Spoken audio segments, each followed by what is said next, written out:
লাশ কিভাবে বুকের মধ্যে কিভাবে ইয়াবা এক অঞ্চল থেকে আরেক অঞ্চলে সন্ত্রাসীরা পাচার করছে। একটি চলচ্চিত্রকে জ্যান্ত কবর দিয়ে দেওয়া হচ্ছে। এক নম্বর সমস্যা কিন্তু মাদক বিভিন্নভাবে বাংলাদেশের আনাচে কানাচে পাচার হয়।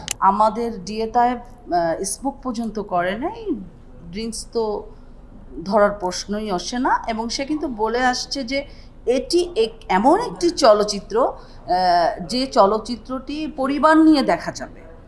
সো ডিএতায় ভাই সেটাই তুলে ধরার চেষ্টা করেছে। আর যেহেতু আমি অন্য সিনেমা নিয়ে কথা বলবো না, এখনো পর্যন্ত আমি কোনো সিনেমা দেখিনি, সো দেখতে পারলে আমি রিভিউটা ভালো দিতে পারতাম। আর রিভিউ যে বিষয়গুলি অডিয়েন্স করছে, আমি মনে করি একটি চলচ্চিত্রকে জ্যান্ত কবর দিয়ে দেওয়া হচ্ছে। যেখানে চলচ্চিত্র মেকই হয় না, সেখানে এরকম নোংরা ডার্টি রিভিউ আমি মনে হয় এখন বন্ধ করা উচিত। ডিএতায় ভাই তার কর্মজীবনে অফিসার হিসেবে আমি একজন সফল মানুষ বলবো। আর আজকে সিনেমাটি দেখে আমার মনে হয় যে অফিসার হিসাবে সে জনগণের আস্থা রেখেছে। আমি ছোট্ট দুটি ক্লিপস এখানে শেয়ার করতে চাই।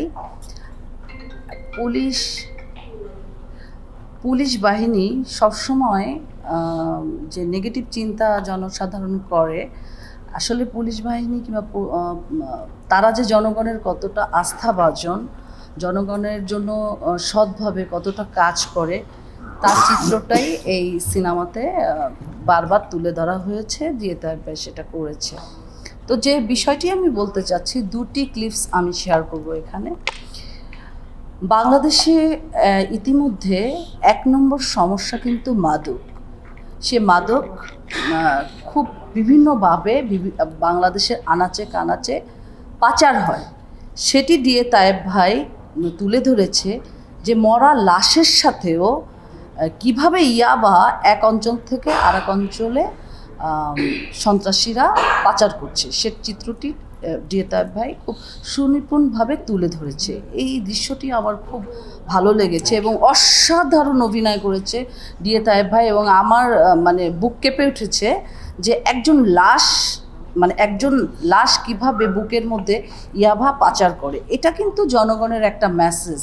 এই চিত্রটি দেখে জনগণ কিংবা পুলিশ বাহিনী যারা আছে তারাও বুঝতে পারবে যে লাশ নিয়েও কিন্তু খারাপ কাজ হয়। হ্যাঁ, আর সেকেন্ড, আমাদের যে এন্টি হিরো, ওকে আমি আফি যে ছবিটি করেছে, এটা ওরে হিরো বলবো আবার এন্টি হিরো বলবো। একটা ছবিতে কিন্তু এন্টি হিরোর ক্যারেক্টারটা অনেক প্রাধান্য পায়। তো আফির ব্যাপারে যে জিনিসটা আমি বলবো, আমি যেহেতু অনেক ছবির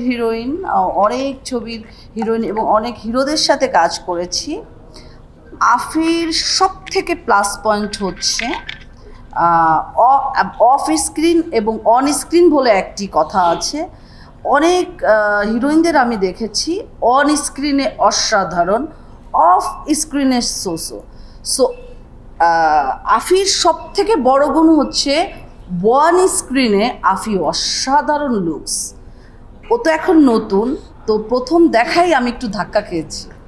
আমি তো ওর চোখের প্রেমে পড়ে গেছি যে এত সুন্দর অন স্ক্রিনে তার আইটা এসেছে। এবং নায়কের সব থেকে একটি জনপ্রিয় নায়ক হতে গেলে যেটা সম্পদ, যে জিনিসটা যার দরকার, সেটা হচ্ছে আই, চোখের চাহনি, চোখের অভিব্যক্তি, সেটা আফির আছে ইনশাল্লাহ। ও এন্টি হিরো এই ছবিতে করেছে, সামনে অবশ্যই হিরো হিসাবে আত্মপ্রকাশ করবে। আফির জন্য আমার শুভ কামনা। এবং প্রথম ছবিতে সে যে ডায়লগ ডেলিভারি দিয়েছে, বলিষ্ঠ কণ্ঠস্বর, আমরাও প্রথম ছিলাম। এত বড় বড় ডায়লগ আসলে আমরাও পারিনি, যেটা আফি পেরেছে। আমার আফির জন্য অনেক অনেক শুভকামনা।